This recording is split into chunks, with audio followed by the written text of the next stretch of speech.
আসসালামু আলাইকুম সবাইকে। বাধ্য বিয়ে গল্পের 32 নম্বর পার্ট। তো বেশি কথা না বলে চলুন গল্প শুরু করা যাক। শাওয়ারের নিচে দাঁড়িয়ে দুজনের শরীর ভিজে একাকার, ঠান্ডা পানির ধারায় চুল মুখ গলা সবকিছু ভিজে যাচ্ছে, কিন্তু ভেতরের তাপমাত্রা অস্বাভাবিকভাবে বাড়ছে। হঠাৎই সাইমন হাত বাড়িয়ে নাফিসার গাল দুপাশে ধরে নিল, ওর ভেজা মুখটা শক্ত করে নিজের আঙ্গুলের ভেতর আটকে নিয়ে গভীরভাবে তাকাতে লাগলো। একেবারে চোখের ভেতর ঢুকে যাচ্ছে মনে হয় সেই দৃষ্টি। পানি ধীরে ধীরে নাফিসার মাথা থেকে গড়িয়ে নেমে আসছে, প্রথমে কপাল, তারপর ভ্রু বেয়ে ঠোঁটের কোণে এসে থামলো এক ফোঁটা, আরেক ফোঁটা গড়িয়ে গিয়ে গলার ভেতর মিলিয়ে গেল। সেই দৃশ্য চোখের সামনে ধরা পড়তেই সাইমনের বুকের ভেতর কেমন যেন ধাক্কা লাগলো। অদ্ভুতভাবে সে এক ঢুক গিলে ফেললো, কেন যেন বুঝতে পারলো না। যেন ওই পানির ফোঁটাগুলো নাফিসার ঠোঁট ছুঁয়ে নেমে যাচ্ছে দেখে ভেতরের পুরুষত্ব হঠাৎ উত্তাল হয়ে উঠেছে। একটু অদ্ভুত ঘোরের মধ্যে ঢুকে গেল সে। মুহূর্তের মধ্যে ধীরে ধীরে মাথা ঝুঁকিয়ে নাফিসার ঠোঁটের দিকে এগিয়ে এলো। দু চোখ বন্ধ করে ফেললো নাফিসা, নিঃশ্বাস ভারী হয়ে উঠল। ঠিক পরের মুহূর্তে সাইমন নিজের ঠোঁট দিয়ে ওর ঠোঁট আঁকড়ে ধরলো। নাফিসা সেকেন্ডের ভেতরেই কেঁপে উঠল, কিন্তু তারপরে নিজেকে সামলে নিয়ে দুহাত বাড়িয়ে শক্ত করে সাইমনের ভেজে চুল মুঠো করে ধরলো।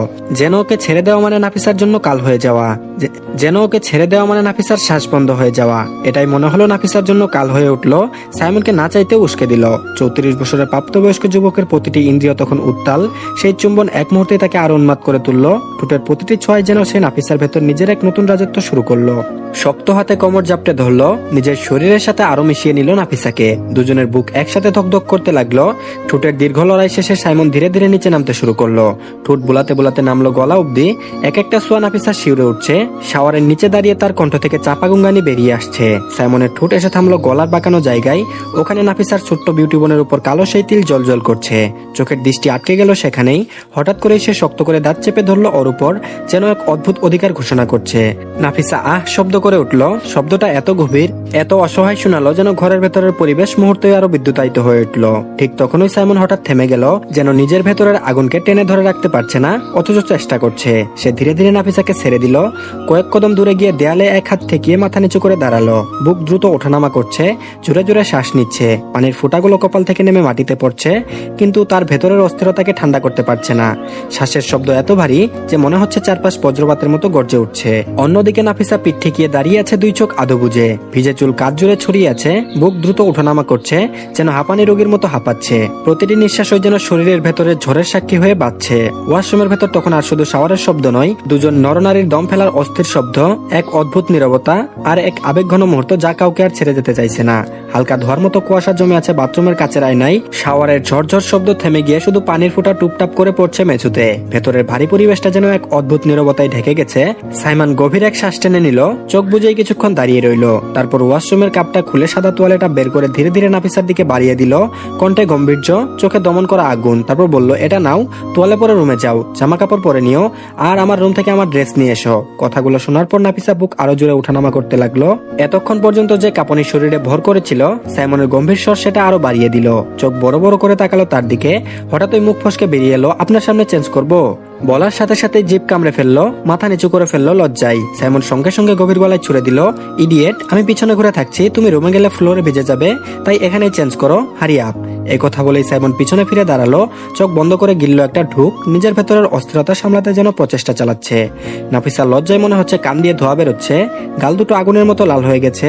ধীরে ধীরে ভিজে বাকি কাপড় শরীর থেকে নামিয়ে নিল। সাইমনের দিকে তাকালো, এখনো পিছনের দিকে তাকিয়ে আছে। তারপর একটা সরস নিঃশ্বাস নিল, কাপা হাতে সাদা তোয়ালেটা জড়িয়ে নিল শরীরে। ভেতরে বুক ধকপক করছে।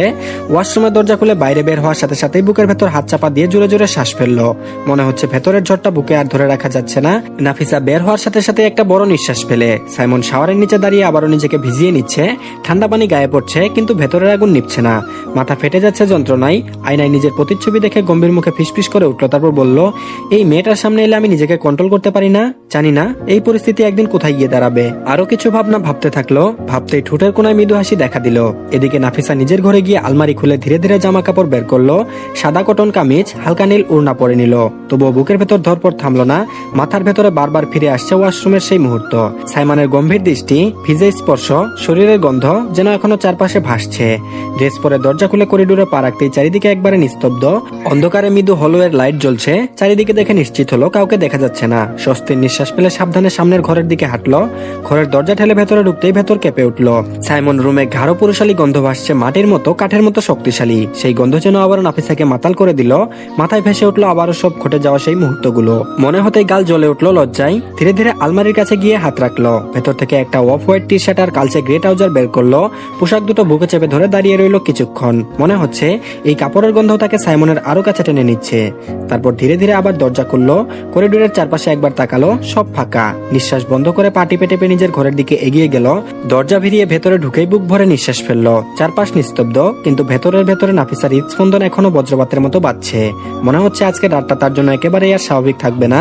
খট করে ওয়াশরুমের দরজা খুলে যাওয়ার শব্দ হলো। সাইমন বেরিয়ে এলো। সবকিছু এক মুহূর্ত ঘরের নিস্তব্ধতাকে আরো গভীর করলো। নাফিসার চোখ সেদিকে গেল, হা করে তাকিয়ে রইল। সামনের দৃশ্য দেখে তার যেন নিঃশ্বাস আটকে গেল। সাইমন শুধু একটি সাদা তোয়ালে দিয়ে নিজেকে ঢাকা রেখেছে। শ্যামলা বর্ণ শরীরে বুকের উপর জমে থাকা পানি এখনো ঝলমল করছে। কাঁধ, হাত, সব মাংসপেশি যেন সূক্ষ্মভাবে ফুটে উঠেছে। গোসলের পর তার শরীরের উজ্জ্বলতা, ভিজে চুলের ফোঁটা, ঠোঁটের কোণে পানি, সব মিলেমিশে এক অদ্ভুত টান তৈরি করেছে। নাফিসা হা করে তাকিয়ে আছে, চোখ বড়, নিঃশ্বাস থেমে থেমে যাচ্ছে। তার ভেতরে শিশিরের মতো এক অচেনা অনুভূতি জাগলো। লজ্জা, বিস্ময়, আগ্রহ সব মিলেমিশে। প্রথমবারের মতো সে সাইমনকে এভাবে দেখছে, আর ভেতরে মনের এক অদ্ভুত কাঁপুনি চলে এসেছে। সাইমন সরাসরি নাফিসার দিকে তাকালো। হা করে তাকিয়ে থাকা নাফিসাকে দেখে ভ্রু কুচকালো, গম্ভীর কণ্ঠে বলল, ইডিয়েট, এভাবে হা করে কি দেখছো? তাড়াতাড়ি আমার ড্রেস দাও। নাফিসার ভেতরে রক্ত ঝরঝর করে উঠল। এতক্ষণ ধরে সে নাফিসাকে চেয়ে দেখছিল, আর সেটা এখন ধরে ফেললো। ভেবে মনে হলো কান গরম হয়ে গেল। লজ্জায় মাথা ধীরে ধীরে নিচু হয়ে এলো। ভেতরের অস্থিরতা সামলাতে সামলাতে ধীরে ধীরে এগিয়ে গেল। সাইমনের টি শার্ট ও ট্রাউজার হাতে তুলে নিল। মাথার নিচু রেখে আবার দূরে সরে দাঁড়ালো। বুকের ভেতর ধকপক করছে, নিঃশ্বাস জুড়ে জুড়ে উঠছে। সাইমন দূরে দাঁড়িয়ে তার দিকে তাকালো, চোখে মনোযোগ। প্রতিটি ছোট স্পর্শও খেয়াল করলো, তারপর চেঞ্জ করলো দ্রুত। নাফিসা মাথা নিচু করে দাঁড়িয়ে আছে। সাইমন ধীরে ধীরে টাওয়াল হাতে নিয়ে জামা কাপড়ের বালতি তুলে বেলকনির দিকে এগোলো। নাফিসা বালতির দিকে তাকিয়ে চোখ বড় বড় করে ফেললো। বালতিতে সাজানো জামা কাপড়ের দিকে তাকিয়ে তার মনের ভেতর এক অদ্ভুত বিস্ময় জন্মালো। সাইমন জামা কাপড় ধুয়ে দিয়েছে, তার জামা কাপড়ও তো ছিল, সেগুলো কি ধুয়ে দিয়েছে? সবকিছু ধুয়ে দিয়েছে, শুধু বাইরের কাপড় নয়, এমনকি ইনারও আছে তো। ভাবতেই ওর বুক ভারী হয়ে এলো, কান গরম, চোখে অদ্ভুত টান। একদিকে অবাক হওয়া, তাড়াহুড়ো করে ওয়াশরুমের দিকে গেল নাফিসা। ভেতরে ঢুকলো, চোখে পড়লো কোথাও আর কোনো জামা কাপড় নেই। পুরো শাওয়ারের সামনের প্রক্রিয়া মনে পড়তেই তার হৃদয়ে এক অদ্ভুত মিশ্রিত বিস্ময় জেগে উঠলো। কপালে হালকা ঘাম। সাইমন সবার ভাবতে পারলো না, চোখের কোনো অল্প স্রোত দেখা দিল সাথে সাথে। কান্না ধীরে ধীরে ভেতর থেকে ছুটে আসছে। নাফিসা ধীরে বাইরে এলো, তখন ওই দেখলো সাইমন বেলকনি থেকে ফিরে আসছে। বেলকনির দিকে তাকিয়ে উকি মারলো কৌতূহল আর আতঙ্কের মিশ্রণে। সাইমন সেটা দেখতে পেল। ওকে উকি ঝুঁকি মারতে দেখে ভ্রু কুচকিয়ে এক চমকানো দৃঢ় চোখে ওর দিকে তাকালো। তারপর হঠাৎ এক ঝটকায় এগিয়ে এসে নাফিসাকে কুলে তুলে নিল। নাফিসা চমকে উঠে অচেতন ভাবে সাইমনের গলা আঁকড়ে ধরলো। হৃদয়ের স্পন্দন দ্রুত, শরীর কেঁপে উঠছে। ভয়, বিস্ময় আর অচেনা আকর্ষণের এক অদ্ভুত মিশ্রণ। সাইমন নীরব ভাবে তাকে কুলে নিয়ে বেডের দিকে এগোলো। বেডে পৌঁছেই ধীরে ধীরে শুইয়ে দিল। পাশে টেবিল থেকে এসি রিমোটটা তুলে চালু করলো। বাতাসে নরম হাওয়া ছড়িয়ে দিয়ে ঘরের পরিবেশ আরো স্বাচ্ছন্দ্যপূর্ণ করে দিল। রিমোট আবারও জায়গায় রেখে পায়ের কাছে ব্ল্যাঙ্কেট তুলে নাফিসার গায়ের উপর ঢেকে দিল। তারপর ধীরে ধীরে ঝুঁকে নাফিসার মাথা নেড়ে ওড়না সরিয়ে দিল। ভিজে চুলগুলো ছড়িয়ে দিল মনোযোগ সহকারে, যেন প্রতিটি তার সংযম, ধৈর্য, মনোযোগ সবকিছু স্পষ্ট। নাফিসা এক দৃষ্টিতে সাইমনের দিকে তাকিয়ে আছে। চোখের মধ্যে বিস্ময়, লজ্জা আর কৃতজ্ঞতার এক অদ্ভুত মিশ্রণ। নিঃশ্বাস নিয়েছে গভীর, মুখে সামান্য ঢুক। ভেতরের উত্তেজনা এবং শান্তির সমন্বয় যেন এই মুহূর্তে পুরো ঘরকে ভারী করে তুলছে। এক মুহূর্তের নীরবতার পর নাফিসা একটি ঢুক গিলে উদ্বিগ্ন হয়ে নিজের ভেতরে জমিয়ে রাখা অনুভূতিগুলো বের করে দিল। ডিএসপি সাহেব, ভালোবাসি আপনাকে। আপনি মানেন আর না মানেন, ভালোবাসি, ভালোবাসি, ভালোবাসি। আমাকে আবেগ বলে দূরে ঠেলে দিতে পারবেন না। এটা আমার আবেগই না, এটা আমার স্বামীর প্রতি আমার ভালোবাসা, যেটা আল্লাহ নিজে হালাল ভাবে আমার হৃদয়ে রোপণ করে দিয়েছেন। তাই আপনি না মানলেও আপনাকে আমি ভালোবাসি স্বামীজান। এক নিঃশ্বাসে কথাগুলো বলে থেমে সাইমনের দিকে দৃষ্টি দিল। সাইমন নাফিসার কথাগুলো শোনার সাথে সাথে হাত থামিয়ে দিল। কিছুক্ষণ চুপচাপ তাকিয়ে থাকলো ওর দিকে। তারপর নরম ভাবে নাফিসার কপালে নিজের ঠোঁট দাবিয়ে একটা চুমু আঁকলো। দুহাত দিয়ে ব্ল্যাঙ্কেটটা গলা অব্দি টেনে দিয়ে শান্ত স্বরে বলল, সিপ, ঘুমিয়ে পড়ো। কথাটা বলেই সাইমন উঠে যেতে চাইলো, কিন্তু নাফিসা তাড়াতাড়ি ওর হাত ধরে ফেললো। হঠাৎ টান পড়ায় সাইমন ঘুরে তাকালো নাফিসার দিকে। নাফিসা বলল, আমার কথার উত্তর দিলেন না ডিএসপি সাহেব? আপনি এমন কেন? সবসময় নিজেকে রহস্যের আড়ালে রাখেন, আমি আপনাকে বুঝে উঠতে পারি না। সাইমন ভ্রু কুচকে নাফিসার দিকে তাকিয়ে ঠান্ডা গলায় বলল, ইডিয়ট, বাজে বকো না, ঘুমাও। অসহায় চোখে নাফিসা কিছুক্ষণ তাকিয়ে রইল। তারপর হঠাৎ উঠে বসে বলল, না, আমি ঘুমাবো না, আজই আপনি আমার কথার উত্তর দেবেন। চোখ শুরু করে তাকালো সাইমন, কণ্ঠস্বর আবার কিছুটা গম্ভীর। তারপর বলল, বেশি কথা আমার পছন্দ নয়, চুপচাপ শুয়ে পড়ো, আর একটা শব্দও করবে না। নাফিসা থেমে গেল না, বুক ভরে নিঃশ্বাস নিয়ে বলে উঠল, আপনি যদি আমাকে না মানেন তাহলে স্পর্শ করেন কেন? তার মানে কি? মুহূর্তের জন্য স্তব্ধ হলো সাইমন। তারপর দৃঢ় কণ্ঠে বলল, আমি তোমাকে বলতে বাধ্য নই। নাফিসা ঠোঁট কেঁপে উঠলো, তারপর বলল, সত্যিই বলতে বাধ্য নন? তাহলে আর কখনো স্পর্শ করবেন না যতক্ষণ না নিজের মুখে স্বীকার করছেন। সাইমন বলল, শাট আপ ইডিয়ট। গর্জে উঠলো সাইমন, তারপর আবার একটু থেমে নরম স্বরে যোগ করলো, আর কিছু বলবে না, ঘুমাও। সাইমনের ধমকে চমকে উঠলো নাফিসা, ঠোঁটের কোনো টলমল পানি জমে উঠলো, 1 ফোঁটা 2 ফোঁটা গড়িয়ে পড়লো গাল বেয়ে। সাইমন ধীরে ধীরে এগিয়ে এসে নাফিসার 2 বাহু ধরে ওকে আবার শুয়ে দিল, ব্ল্যাঙ্কেট টেনে ঢেকে দিল। নাফিসা ছলছল চোখে সে কেবল তাকিয়ে রইল। হঠাৎ সাইমন ঝুঁকে এসে ঠোঁট চেপে ধরলো নাফিসার চোখে, টপ টপ করে ঝরে পড়া পানিকে নিজের ঠোঁটে শুষে নিল। নাফিসার চোখ বুজে জোরে জোরে শ্বাস নিতে লাগলো, গা ভরে টেনে নিচ্ছে সাইমনের শরীরের ঘ্রাণ। অনেকক্ষণ সময় নিয়ে নাফিসার প্রতিটি অশ্রবিন্দু চুষে নিল নিজের ঠোঁটের সাহায্যে সাইমন। তারপর ওর দৃষ্টি নামলো নাফিসার ঠোঁটের দিকে, এক ঢুক গিলে এগিয়ে এলো, ধীরে নাফিসার ঠোঁটে রাখলো শুকনো অথচ দৃঢ় এক চুমো। কিছুক্ষণ নিঃশব্দে ঠোঁট দাবিয়ে রাখলো। নাফিসার নিঃশ্বাস গুনতে লাগলো, প্রতিটি মুহূর্তে সাইমনের স্পর্শ অনুভব করছিল। পরক্ষণে সাইমন সরে গেল, উঠে দাঁড়িয়ে কেবল বলল, স্লিপ, ঘুমিয়ে পড়ো।